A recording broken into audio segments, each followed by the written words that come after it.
కొందరు రాజ్యాంగాన్ని చాలా ఎక్కువగా అవపోసన పట్టిన వారు ప్రజాప్రతినిధులు కూడా ఉన్నారు. తెలుగుదేశం పార్టీ నాయకులు ఉన్నారు. అంటే మా పార్టీ అంటే నేను ఈ పదవి రీత్యా కాస్త దూరంగా ఉండవలసిన అవసరం వచ్చింది కాబట్టి, బట్ నేను ఆ పార్టీ సభ్యుని కాబట్టి మా పార్టీ వాళ్ళే అని చెప్తున్నాను స్పెసిఫిక్గా. అంటే మా పార్టీ వాళ్ళు కూడా అలాగే ఇంకొంతమంది పార్టీ పెట్టిన వాళ్ళు, చాచి చెప్పదప్ప తినవాళ్ళు, రాబోయే రోజుల్లో ఏ పార్టీకి వెళ్తారో తెలియకుండా మరి సొంత పార్టీ పెడతారో తెలియదు. వారు అందరినీ కూడా వారు చెప్తున్న కొన్ని మాటల్ని విశ్వసించే ప్రజలు ఎవరైనా ఉంటే, ఇది నేను వారికి చెప్పట్లేదు, నేను నీలి కుమారులకు కానీ వేరే వారికి కానీ ఇది చెప్పట్లేదు. వారి మాటలు విని ఎవరైనా ప్రభావితులైతే నా వెర్షన్ కూడా వినండి. సో కామెంట్ల రూపంలో ఎలాగో ఆ నీలిమూక నన్ను తిడుతూ ఉంటారు. ఓకే, అవన్నీ మాకు కూడా అలవాటే, ఏమీ పర్వాలేదు. మీ తిట్లే ఆశీర్వాదాలుగా ఫీల్ అవుతా, ఇబ్బంది ఏమీ లేదు. కానీ చేరవలసిన వాళ్ళకి నమ్మినా నమ్మకపోయినా మీకంటూ ఒక మనస్సాక్షి అన్నది, మీకంటూ ఒక సాక్షి ఉంది, నేను కాదంటలా. అలాగే మీకంటూ ఒక మనస్సాక్షి కూడా ఉంది కనుక మరి వినండి, అర్థం చేసుకోగలిగితే అర్థం చేసుకోండి. ఇక్కడ ప్రతివాడు చెప్పేది ఏంటంటే ఆర్టికల్ 14 ఉంది, ఆర్టికల్ 15 ఉంది, ఆర్టికల్ 17 ఉంది, అన్నిట్లకన్నా ముఖ్యంగా ఆర్టికల్ 25 ఉంది. ఆర్టికల్ 25 ప్రకారం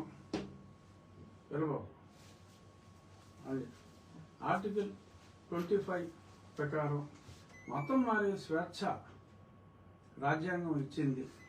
రాజ్యాంగం మతం మారే స్వేచ్ఛ ఇచ్చినప్పుడు yes there ends the matter అని ఆ 25 చదివి వినిపించేస్తూ కౌరులు చెప్తున్నాను. మరి రాజ్యాంగంలో ఇంకొన్ని అంశాలు ఇమిడి ఉన్నాయి.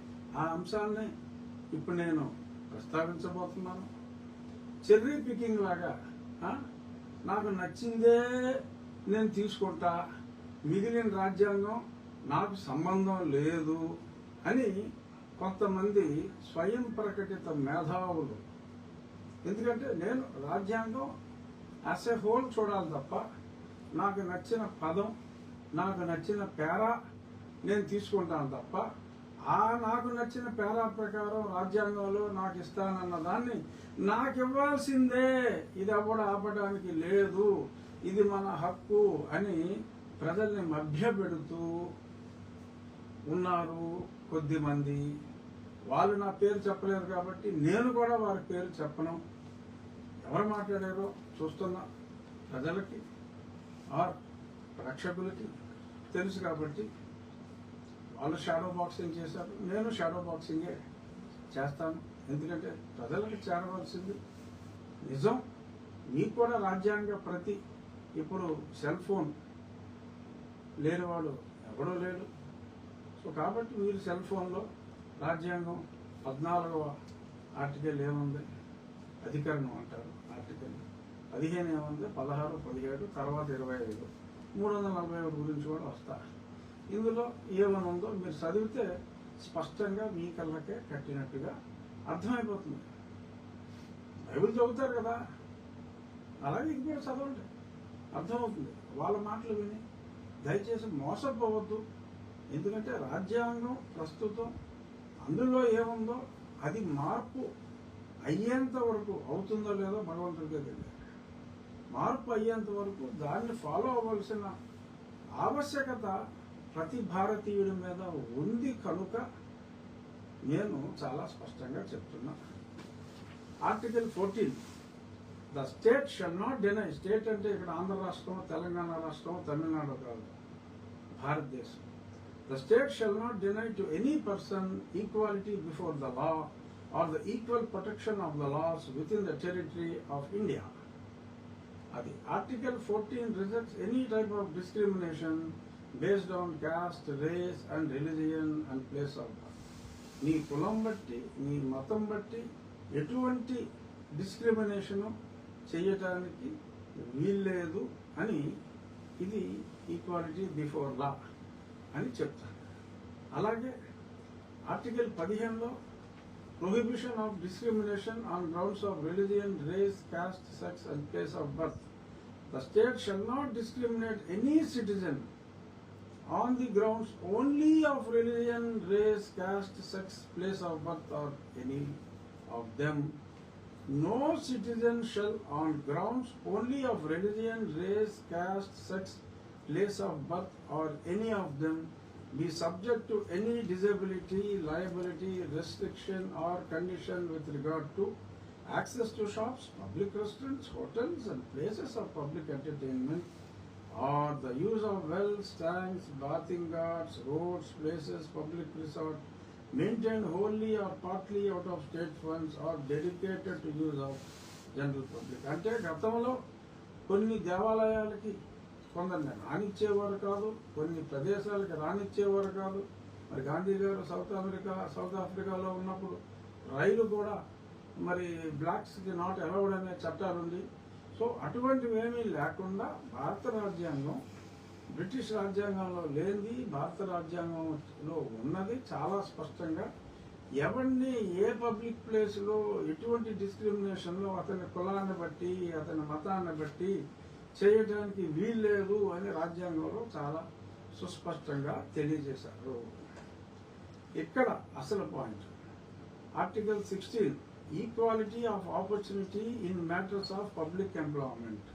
ప్రభుత్వ ఉద్యోగాల్లో there shall be equality of opportunity for all citizens in matters relating to employment or appointment to any office under the state. అంటే ఉద్యోగాల్లో ప్రతి ఒక్కరికి సమాన అవకాశాలు ఉండాలి. మరి ఉండాలి అన్నప్పుడు ఒక ప్రశ్న ఉత్పన్నం అవుతుంది, మరి రిజర్వేషన్స్ ఎలా ఇచ్చారు? అందరికీ ఎంప్లాయ్మెంట్లో సమాన అవకాశాలు ఉన్నప్పుడు అదవలరా మరి రిజర్వేషన్స్ ఎలా ఇచ్చారు అనే ప్రశ్న వస్తుంది కదా. అందుకనే అదే రాజ్యాంగంలో కింద పాయింట్ నెంబర్ 4లో స్పష్టంగా nothing in this article shall prevent the state from making any provision for the reservation of appointments or posts in favor of any backward class of citizens which in the opinion of the state is not adequately represented in the services under the state. Mali, nothing in this article shall prevent the state from making any provision for reservations in matters of promotion with consequential seniority to any class or classes of post in the services under the state in favor of scheduled caste and scheduled tribes, which is the opinion of state are not adequately represented in the services under the state. అంటే ప్రతి ఒక్కరికి సమాన అవకాశాలు ఉండాలి అంటూనే బీసీలకు సమానమైన representation లేనప్పుడు ఉండే విధంగా, ఎస్సీలకు ఎస్టీలకు సమానమైన రిప్రజెంటేషన్ లేనప్పుడు ఉండే విధంగా సవరణలు చేసుకునే విధంగా రాజ్యాంగంలో వారికి రిజర్వేషన్ అందరూ సమానం అంటూనే రిజర్వేషన్స్ ని అందులోనే చెప్పింది. ఎందుకంటే ఇవాళ కొంతమంది మతం మారిన క్రైస్తవులు మతం మారితే ఏంటి, నాకు ఇదే కావాలి ఆర్టికల్ 25 అని అంటున్నారు.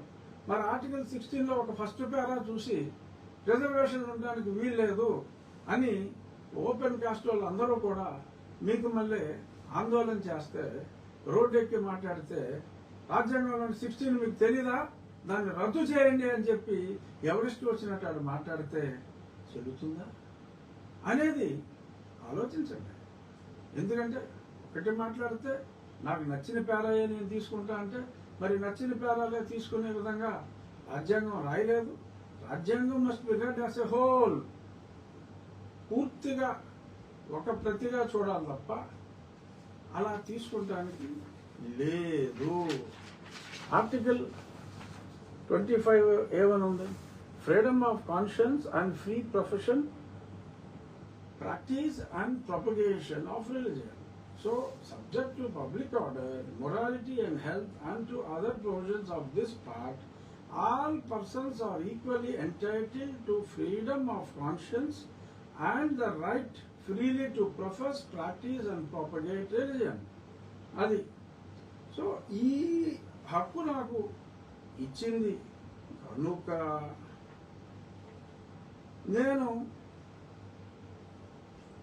నాకు ఇది అప్లికబుల్.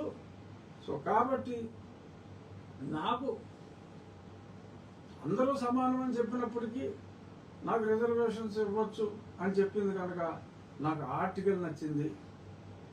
మతం మారొచ్చు అని చెప్పింది కనుక నాకు ఈ ఆర్టికల్ నచ్చింది. నాకు ఈ ఆర్టికల్ ఆ ఆర్టికల్ ఈ రెండే కావాలి. మరి ఆర్టికల్ 341 ఏం చెప్పింది? అదే రాజ్యాంగంలో the president may, with respect to any state or union territory and where it is a state, after consultation with the governor thereof, by public notification, specify the caste, race or tribes or parts of or group within the caste, races or tribes which shall, for the purpose of this constitution, be deemed to be scheduled caste in relation to the state or union territory as the case may be. ఇక్కడ ఈ state అనేది ఇక్కడ రాష్ట్రం అన్న meaning. ఏ రాష్ట్రం అయినా ఆ రాష్ట్రాల్లో కులాలు మారుతూ ఉంటాయి కాబట్టి పేర్లు. మరి గతంలో ఏదైతే మరి కొన్ని కులాల డిస్క్రిమినేషన్ జరిగింది హిందూ ధర్మంలో, మనుశాస్త్రంలో, సనాతనవాదంలో అనే వాదనలు ఉన్నాయి కాబట్టి ఆ కులాలకి చెందిన వారిని ఒక షెడ్యూల్లో పెట్టి వారిని షెడ్యూల్డ్ కులాలు అని పేర్కోవడం జరిగింది. ఆ షెడ్యూల్డ్ కులాల వారికి చాలా స్పష్టంగా ఇందులో ఒకవేళ వీరు మతం మారితే క్రిస్టియానిటీ ఆర్ ఇస్లాం తీసుకుంటే ఏదైతే రిజర్వేషన్స్ అని పేర్కొనబడిందో ఆ రిజర్వేషన్స్ అప్లికబుల్ కాదు. సో ఇచ్చిన రిజర్వేషన్స్లో అందరూ సమానం అంటూ రిజర్వేషన్కి ఒకటి రిజర్వేషన్స్ ఆ హెడ్లో రిజర్వేషన్స్కి ఒక ఆర్టికల్లో 341 అని చెప్పి ఇస్తూ మరి అందులో 341A మళ్ళీ స్పష్టంగా ఇది మీరు ఏదైతే కుల డిస్క్రిమినేషన్, కుల వివక్ష ఉన్న హిందూ మతంలో ఉన్న వారికే తప్ప కుల వివక్ష లేని మతంలోకి వెళ్ళినప్పుడు ఈ షెడ్యూల్ కాస్ట్ అని పేర్కొనబడిన ఇందులో పేర్కొనబడిన వారికి ఇచ్చే ఎటువంటి అవకాశాలు వర్తించవు అని చెప్పి స్పష్టంగా పేర్కోవడం జరిగింది.